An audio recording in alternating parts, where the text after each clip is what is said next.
Thank you.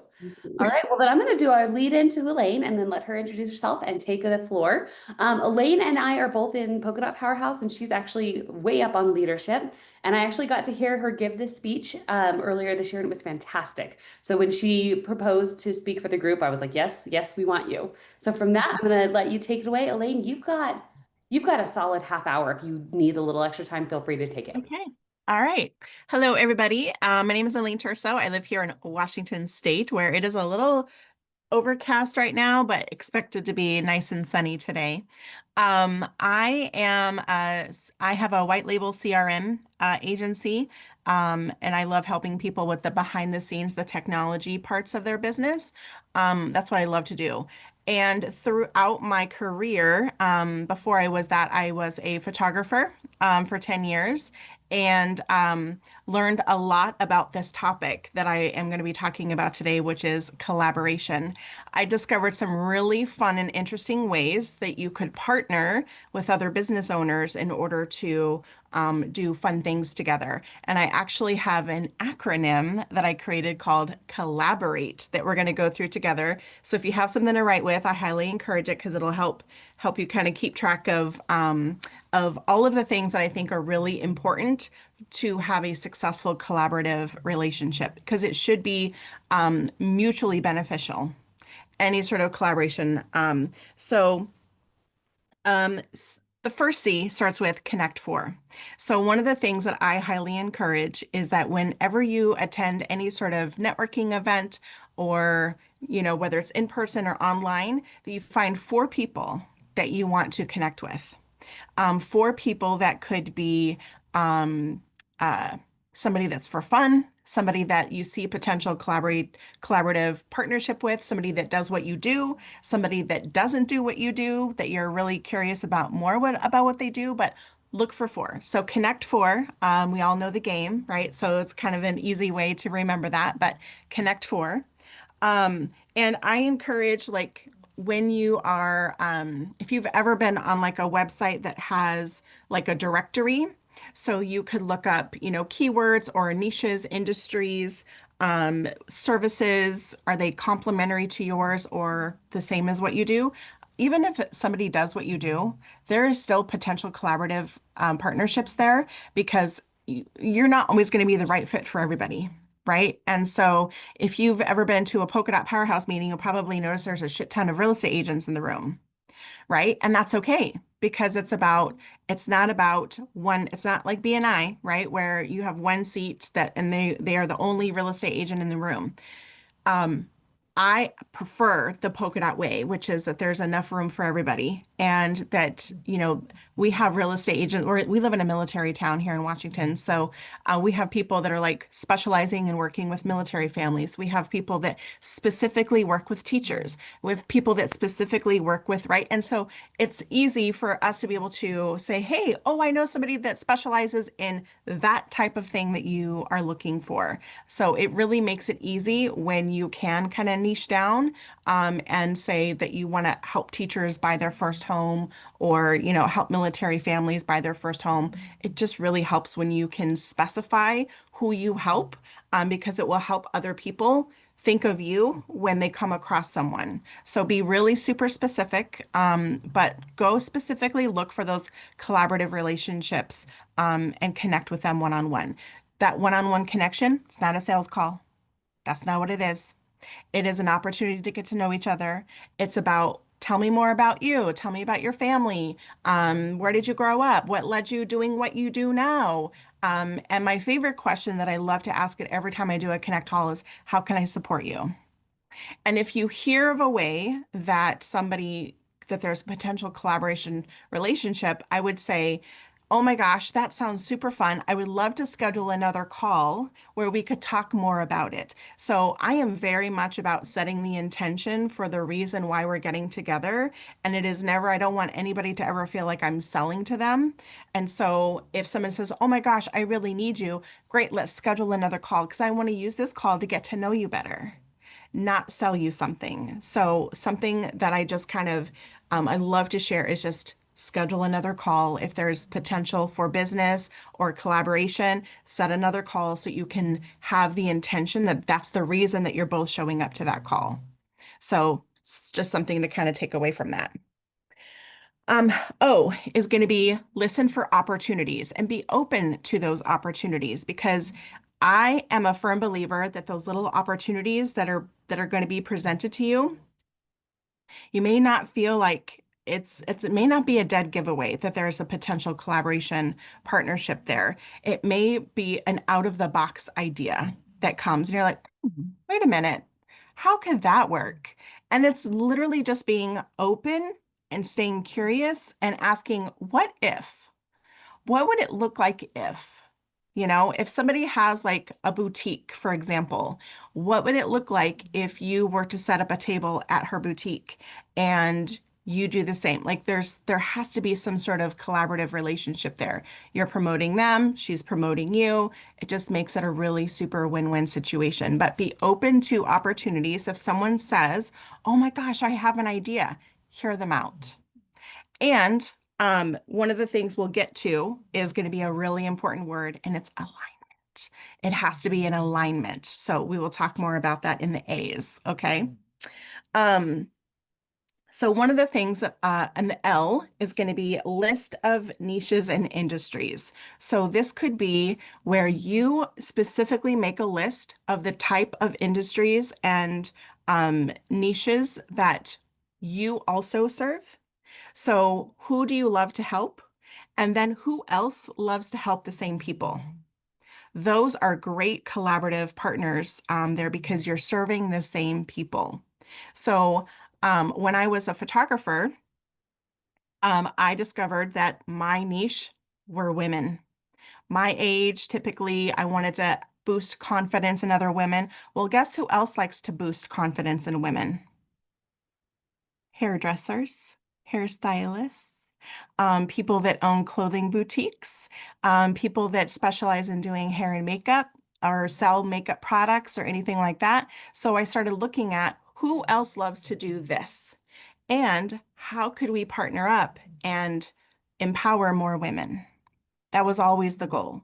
So just thinking about that, but making a list of who you serve, who you want to help, and who else does the same thing, wants to help the same people with the same goal. And then the other L stands for list of ideas. And I'm going to give you a whole bunch of potential ideas here, okay?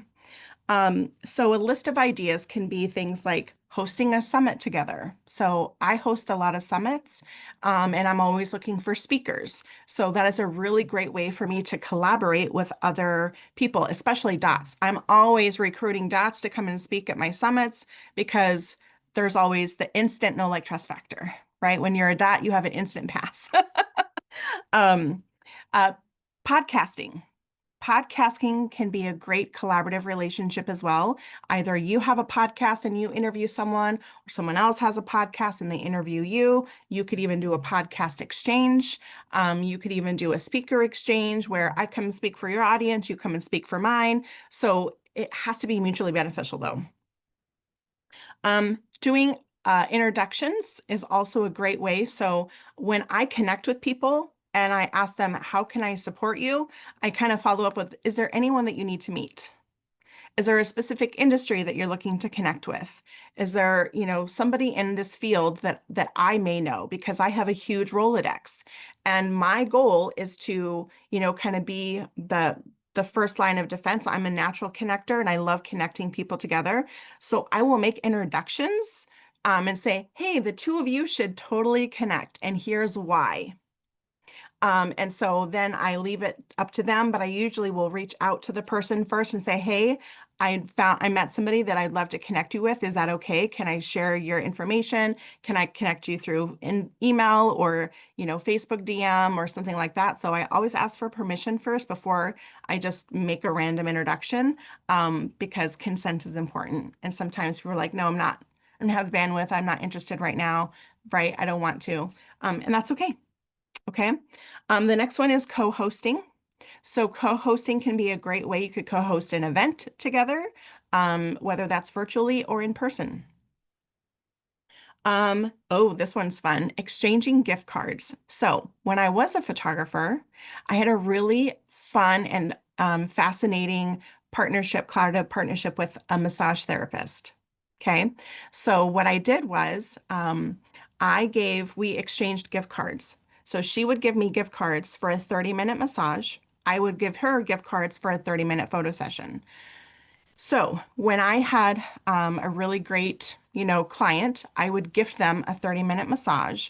When they called to redeem it, by the way, no money was exchanged yet. There's a method to this madness here.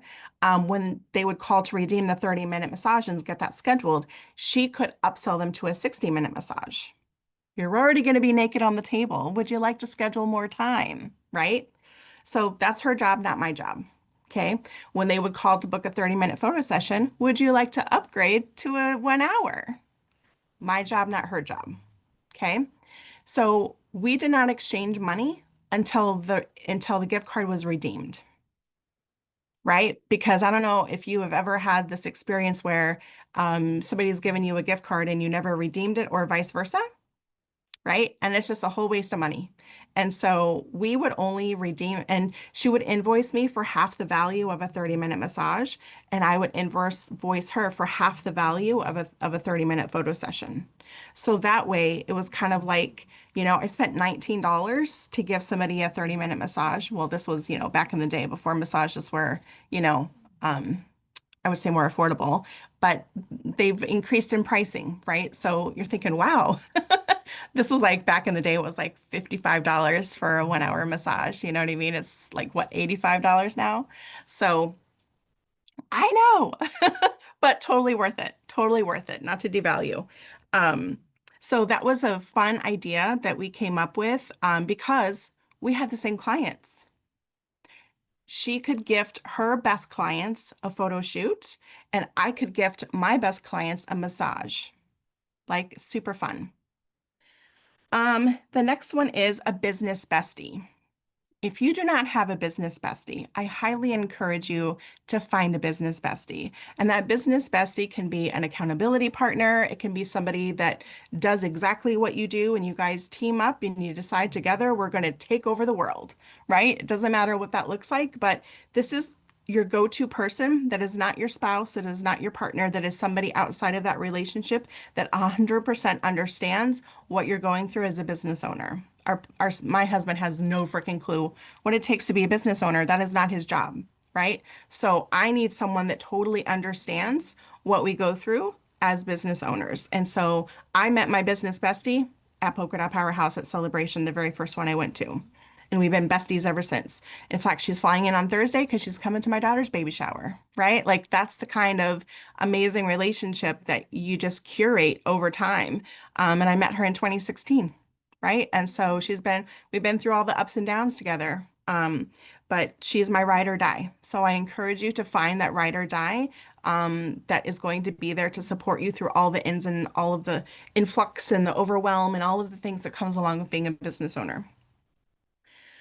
The next one could be co-authorship. So maybe you have a friend who's going to be writing a book and is looking for people that would like, or maybe you want to write a book and you're looking for other people to contribute stories so that it makes it less taxing on you. So co-authoring can also be a really great collaborative relationship. And the next one is a resource page. So maybe you want to have a resource page on your website and where you're linking all of your friends that help your clients. Fill a need, see a need, fill a need kind of thing. And maybe you have a friend and they would include you on their resource page. So a resource page can be a really great way, backlinking and SEO and all that other kind of stuff can be a great way and a simple, easy, free way to help support your friends. Okay. So the next part of our collaborate is going to be alignment. So the idea, whatever idea you come up with together, if it is not in alignment, it is a big giant no. If it is not in alignment with your values, with your goals, it's okay to say no. Just because it's an opportunity knocking doesn't mean you have to take it. And I want to also remind you that you have permission to change your mind anytime. So if this idea is going south and doesn't feel good, and you know in your gut that something doesn't feel right, trust that and have we're gonna talk about it a little bit more in our next one, but it's really important. You're going to need to have clear expectations and B, boundaries. Okay. So boundaries is our B in collaborate. And to me, boundaries can be one of the most important parts of a collaborative relationship. And really, boundaries are expectations, what I expect of you and what you can expect from me. So being able to set clear expectations from the very beginning of who's going to be doing what, because if you're the one doing it all, is it really a collaborative relationship? No, right? It doesn't feel good when you're the one stuck with doing all of the work. So it's really super important that you meet often, that you are discussing who's doing what, and if at any point this collaborative relationship doesn't feel collaborative anymore, like I said, you have permission to change your mind. But set those boundaries from the very beginning because trust me, it will make your life so much easier if there is a conflict. Okay. And boundaries are, remember, they're just what you are willing to do. They're not used to control other people. They are used to say, I'm not comfortable with that. So here's what I'm willing to do. That's all it is. Okay. The next one, the O, is to organize and outline your offer. So whatever it is that you are going to offer together, it needs to be clear. It needs to be clearly defined.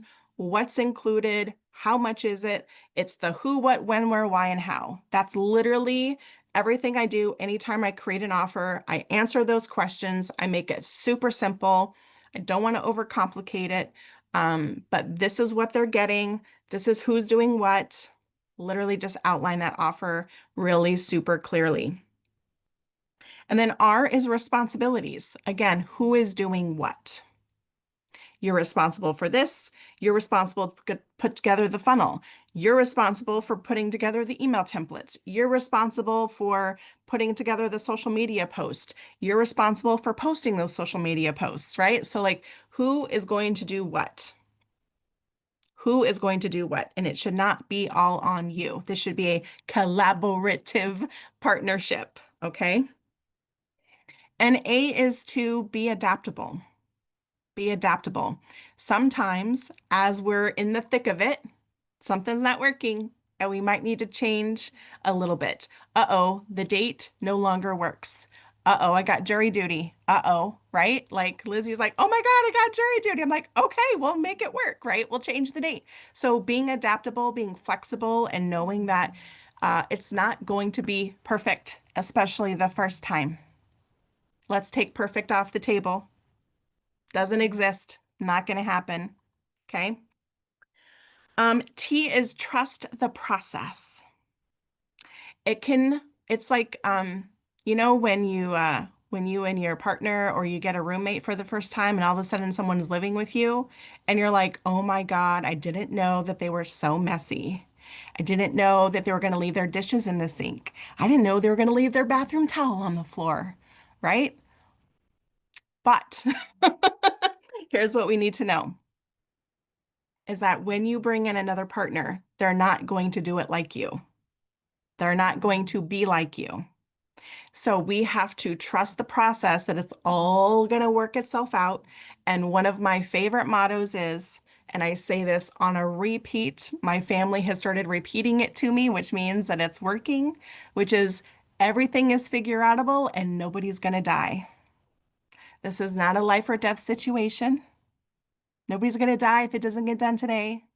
Nobody's going to die if the funnel doesn't get done. Nobody's going to die if the email doesn't get sent. Okay? So trust the process, let it work itself out. And then afterwards, you'll be able to decide if that's something that you want to do again and what would you do differently. So I highly encourage the last E is to evaluate the experience. So have a meeting after your event is over and discuss what went well, what did not go so well? What would you do differently next time? Do you want to do this again? How soon would you like to do this again? I usually recommend 3 to 6 months. Give yourself time to breathe and kind of like take a breath and then decide if it's something that you want to do again. But you should, and as part of your boundaries, it is the expectation is we will have some sort of meeting after the fact to discuss how it went, and how we could make improvements and adjustments for the next time. And you need to be able to accept, that, if there is criticism that on your part, or you have to deliver criticism, that it is said with love. And that, I usually say, I'm not here to hurt your feelings, but I do want to share. This might feel like it's not an attack, and I love you. I'm saying this with love, but that sucked. Right? And so being able to be open and transparent and knowing that it's not going to be perfect, but you need to be able to share how you feel, um, is what makes a collaborative relationship and partnership work, is when you can have that open dialogue. Because if you don't have open dialogue, resentment will breed, and you do not want any resentment in any sort of collaborative partnership. So I know it can feel like, oh my gosh, there's so many rules. Yeah, there are. Because without them, everything crumbles and one person is left holding the bag going, what the hell just happened? How did I get here? How did I wind up doing all of this for why? So, from my own personal experience, I am sharing these tools with you because it's what I learned and what I have figured out in order to have those successful collaborative relationships. And one of the things that I love doing is, I love helping people figure out, B was boundaries. I love helping people figure out who could be a good collaborative partner for you when you were thinking about the list of who do you serve and things like that. So if anyone wants to jump into a hot seat, I'd be more than happy to help you figure out what that might look like. But that is my whole all right, stop, collaborate, and listen toolkit. Because yes, I got to channel some vanilla ice up in there, because obviously.